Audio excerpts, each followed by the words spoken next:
If you're editing or mixing backgrounds and they are just sounding off, messy, cluttered, or just kind of flat, friend, you might be missing one of the most essential techniques in post production sound, and that is checkerboarding your backgrounds. Now, if you've heard the term checkerboarding, but you're not quite sure what it means or how it's used in film and TV, don't worry, I got you covered.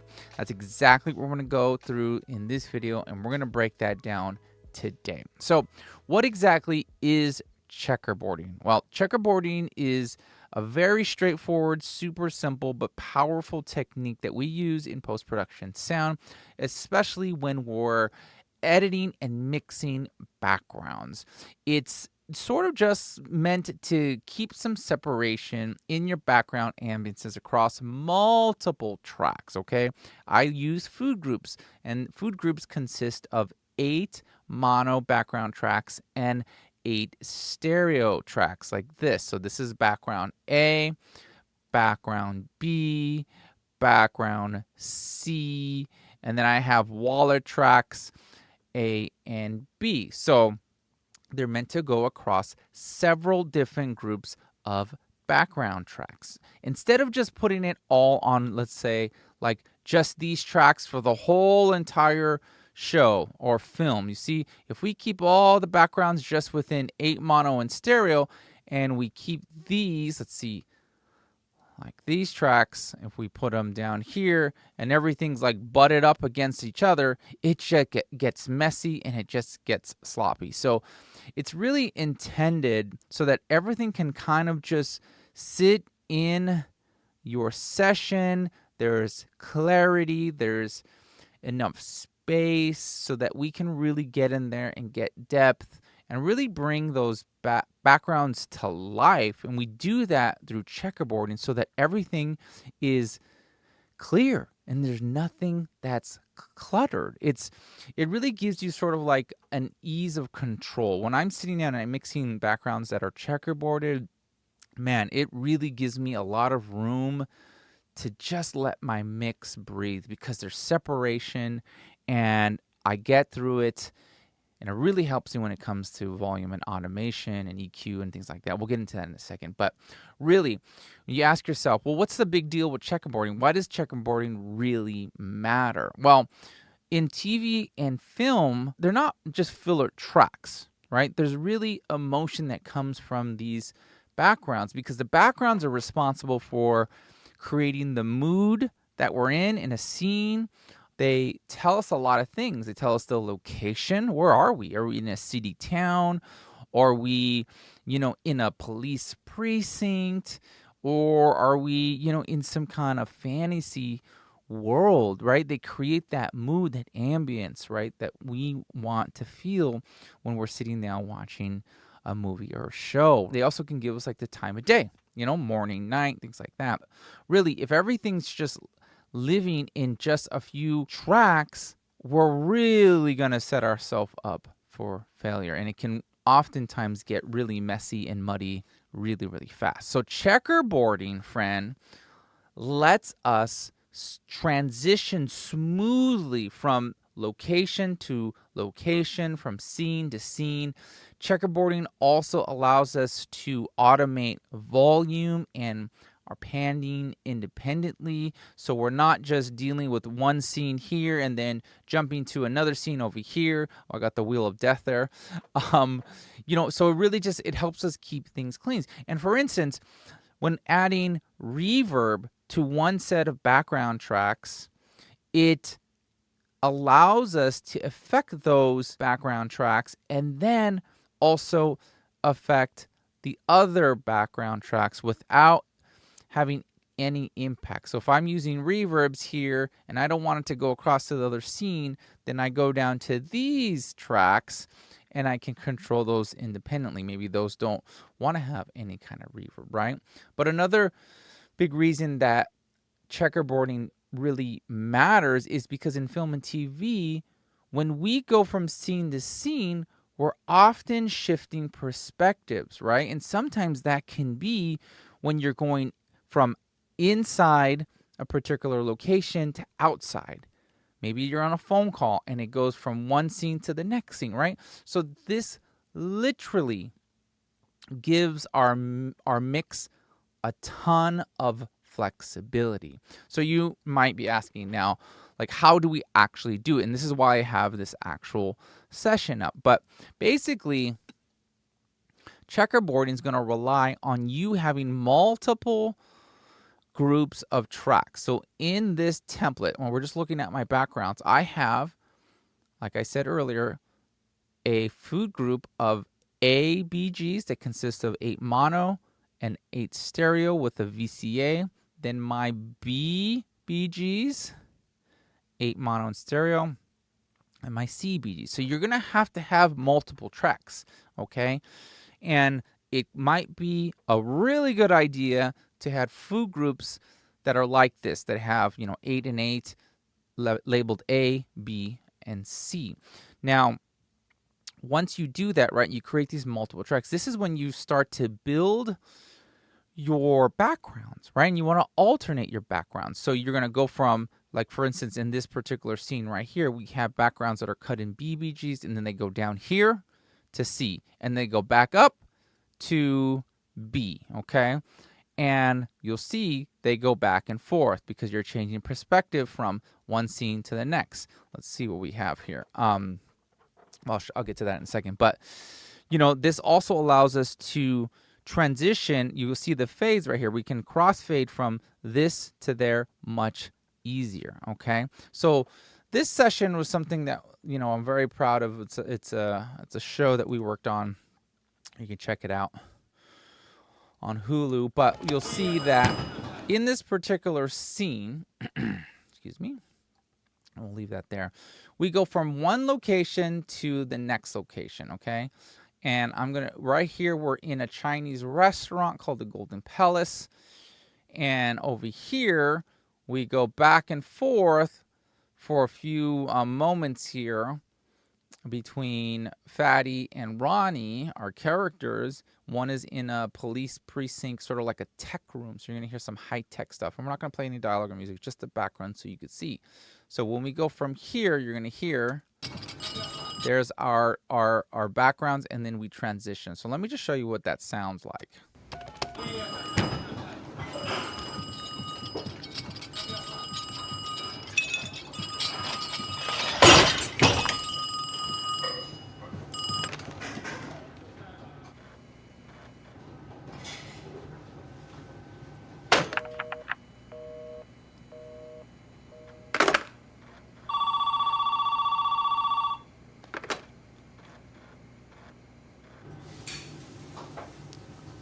Okay, so do you see how we're establishing this Golden Palace right here, which is our restaurant in Chinatown here, and we go from these backgrounds, which are, it's just those backgrounds. I thought I had some walla, but we go from here to the precinct, to there, to the tech room rather, and you'll hear it more here.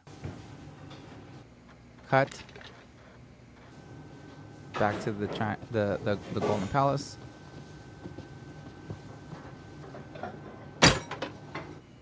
There we go. Back again. And then back. And we do this for multiple cuts here, okay? And it's really important that we have this separation. This checkerboarding helps us to not keep everything all in the same track. And that's really important for me as a mixer when I sit down, that my editor has properly cut my backgrounds in the checkerboarding fashion so that I can work on one set of backgrounds and then transition to the next set without having any information that's gonna, maybe go over into the next scene. So let's just see real quickly. Let me just show you. This is what it would look like. And this, I'm going to tell you right now, this is going to be really weird. But if we took these tracks, right, and I'm going to show you the main reason. If we went like this, and I'm going to do like this. I'm going to go like this. Yeah, we're just going to, just for example, we're going to mess things up here because this is what it would look like. Okay? And you tell me, is it better to, oh, we're going to go like right there. Yeah, I think like that. Mix these tracks. Let's get this like this. This is going to be really gnarly. Watch. There we go. Okay, so you tell me, do you see these tracks? And some people do cut like this, okay? Some people do cut like this. Oh, this is kind of weird. Let me go like this. There, there, and then these go down here. Yeah, I messed those up.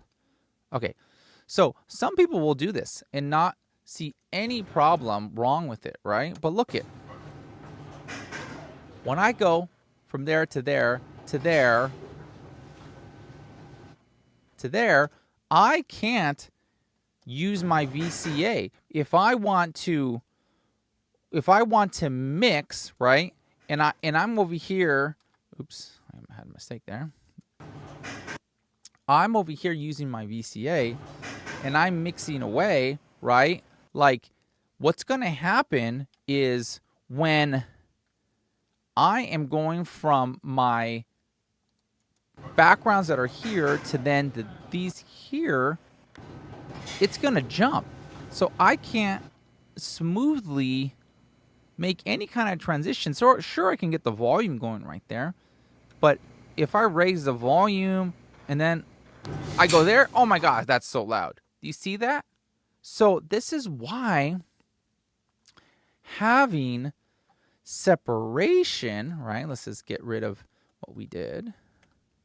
This is why having separation is so important, because now I can go over here and I can make any kind of adjustments that I need when it comes to these background tracks over here, right? I can go ahead and work on, oops, let me go over here. But when I adjust this particular set of tracks right here, right, what ends up happening is I'm able to then write my VSA automation here, and then with my other fader, go ahead and write automation here and have it be smooth. And the same thing applies. Like if I'm over here doing some EQ moves, right? And let's say I am previewing these tracks. Let's see. Let's say, for instance, these backgrounds right here, I want to have a particular EQ on them. And let's say I want to roll off all the high end. Well, right now, when I do that, I'm going to have high end that's rolled off on all these tracks. And if they were connected on the B side here, that EQ, and I only wanted it right here, right? Guess what would happen? When I jump to this particular scene, the B side, right? These tracks, if they're up here, are going to have that same EQ on them unless I switch. And if I switch to another EQ there, you're going to hear that automation snap. So having the tracks checkerboarded are so important, because even when I'm working with EQ, I can focus on EQing these tracks here. Okay, and I'm going to undo that because I don't like that. That's not what we're supposed to do. I can go ahead and focus on EQing this independently from the C backgrounds right here. You see that? Those BGs there. So this is, it's layered, right? It's very layered. And if we zoom out, right, and I'm going to give kudos where kudos is deserved. My good friend and colleague Austin Creer is a fantastic sound editor and designer, and he's the one who cut the show for us. I supervised it and mixed it, but you'll see that he's very clean.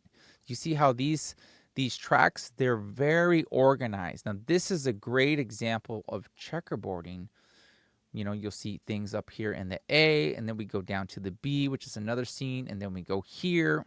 Excuse me. Yeah, this scene, and then there again, and I think this is a police precinct. Yeah, oh, this is back to this. Yeah, okay, got it. Yeah, flashback there. But you'll see each scene as it goes from here to there to here is separated. It's checkerboarded within them, right? And so you see that the organization here it really helps me as a mixer when I sit down, because everything is in front of me and I can affect these tracks independently from these ones down here. Now you might be asking, well, what about sound effects? Well, sound effects are a little bit different. Now sound effects, as you can see, they don't really follow the same pattern when it comes to checkerboarding for backgrounds. Checkerboarding, I would say, is definitely more a background ambience thing when it comes to cutting background sound effects as opposed to hard effects or sound design. You'll see that right here, this is all sound design stuff. And so you'll see that when we come to scenes like this, right? When we come to scenes like this kind of stuff is dependent on sync to what we're seeing on picture. So you're not going to see a lot of checkerboarding because it's more design, right? It's ethereal. It's kind of flowy. It's not restrained to scene by scene. Let's see.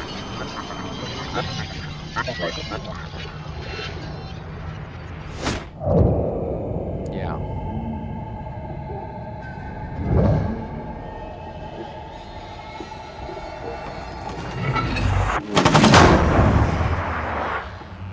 Okay, so you see how that all kind of goes together.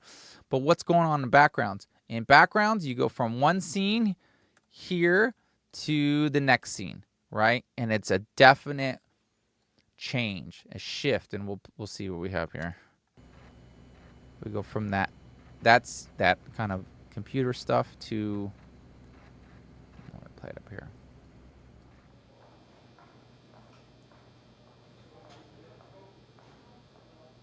It's pretty quiet right now, but it's because the sound design is the main player right there. But a fluorescent light, kind of like a police station. So you see that it is definitely more of a background thing, and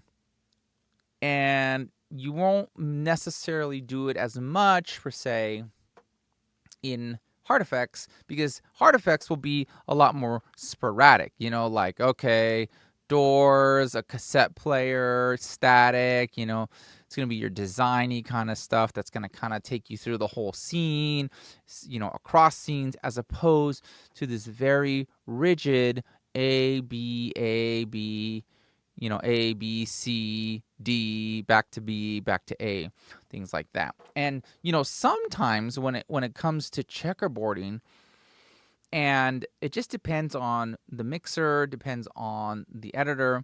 Sometimes when you're working with a lot of tracks, like let's say we're working on a feature film, like last year we had a film come out called My Spy, The Eternal City, and that was awesome editorial by 424 Post. Fantastic folks over there. We went very wide with our backgrounds, right? We had backgrounds A, B, C, D, E, F, G. We had a lot, right? And what that allows us to do is, and you might find this more in folks who've been in the industry a lot longer, is they'll have dedicated background tracks. And what I mean is they might split these across, like let's say all the A effects, or rather all the A backgrounds are going to be winds. These are going to be insects. These are going to be buys, like car buys. So it's very separated and very wide, okay? And some people are used to that. I personally am a fan of keeping things tight, more so like this, where I'm keeping them within, 3, 4, 5, different backgrounds, including my Walla here. As you can see, there's some Walla tracks right here. We go from B Walla to A Walla, at the same time as having, my C backgrounds. So, really to kind of like wrap things up here when it comes to checkerboarding, every single mixer will have their own sort of spin on this, their own kind of what's the word I'm looking for? Preference. Their own preference. But really, when you're just kind of starting out and you want to cut backgrounds, you want them to sound more professional, you want them to look more professional, this is what you're going to aim for, friend. You're going to aim for the scenes that look like this, that have this separation. And again, one thing I cannot stress enough, especially if you're a younger sound editor, is you never want to get into a scene where, whether you're cutting this for yourself or you're going to be handing over to a re-recording mixer who's going to be mixing the material, you never want to put yourself in a position where, and I'll just do this for instance, you never want to go like this. Watch. The last thing you want to do is have, let's go like this, two tracks of stuff. Because the minute someone says, "Oh, I don't like that. Can we mute that?" Now you have one track. And I'm going to tell you right now, like I've seen this. Like I work one-on-one with coaching students to improve their workflow, to improve their editing, their mixing, and on top of that, like their whole career as a whole. And when working with them, we'll go over clips like this and we'll cut and, say, hey, cut this scene. And they'll come back with one track, two tracks. And once I kind of educate them and enlighten them to what really is required, right here we have 3 mono tracks and 4 stereo at least, right? At least you want to have a couple mono and a couple stereo, right? You never want to get caught with just one track or two tracks, because let's say we're cutting these sound effects and we're like, oh, this sounds really good. I'm just going to use one track that sounds like just that. And that has like some activity in there. It's got a little bit of vocals there too. And it sounds not bad, right? Like if I raise this up, let's see, raise it even more. That's not a bad track. And you could probably stick that in the back of this scene right there, right? You probably could. But that's not the way it works, because if somebody says, oh, there's some banging in there, I need to get that banging out, you have no separation, right? You can't, oh, I'm sorry, because if I just get rid of it, now you're playing a scene with nothing in there. So you got to always have layers. You got to make sure that you have enough materials to be able to give your mixer, or you yourself, if you're mixing it, enough to balance and to really create that feel of your ambience and your backgrounds. Because the last thing you want to do is just have one track does all. That's definitely not going to work. So if you're starting out, try checkerboarding. This is one of those foundational workflow practices that really can help separate a really rough mix to one of those mixes that sound great, because you have prepped it well. Really is in the preparation. How we prep our sessions for our mixes and to deliver for those who are going to mix for us really separates those who take it to the next level and those who are, not going to get there as fast as they may want to. So I really hope, friend, that if this video has clarified what checkerboarding is for you, that you would let me know in the comments below. That would really, really, really let me know that this video and videos like this are resonating with those who are here on YouTube, friend. And listen, if you are interested in going deeper right? Into workflows, into mindset, taking your career to the next level. Friend, I want to encourage you to join my inner circle. This is my private group coaching community where no question is dumb. You get support, you get a group of like-minded individuals who are not only sharpening their skills, but improving their holistic approach to their careers as they navigate the post-production sound industry. I want you to go check it out. All the information I will leave linked below, but please consider that. You'll get all that stuff down below. So I really hope to see you in there. But friend, let me know if this video has been helpful to you. And friend, if you're new here and you just stumbled across this video, I am so happy you are here. I've been part of the post-production sound industry for over 17 years, mixing TV shows like Cosmos, Space-Time Odyssey, to DC's Legends of Tomorrow, Black Lightning, Stargirl, The Orville, films like Second Act and My Spy. So all the knowledge that I'm giving you here right now in this space is from real life experiences, living in the trenches, the mixed trenches, doing it, mixing with amazing, talented filmmakers. So friend, I'm glad you're here. And do me a favor, click the subscribe button so you don't miss any other videos like this. Friend, I will see you in one of these other videos here on the side or in the next episode.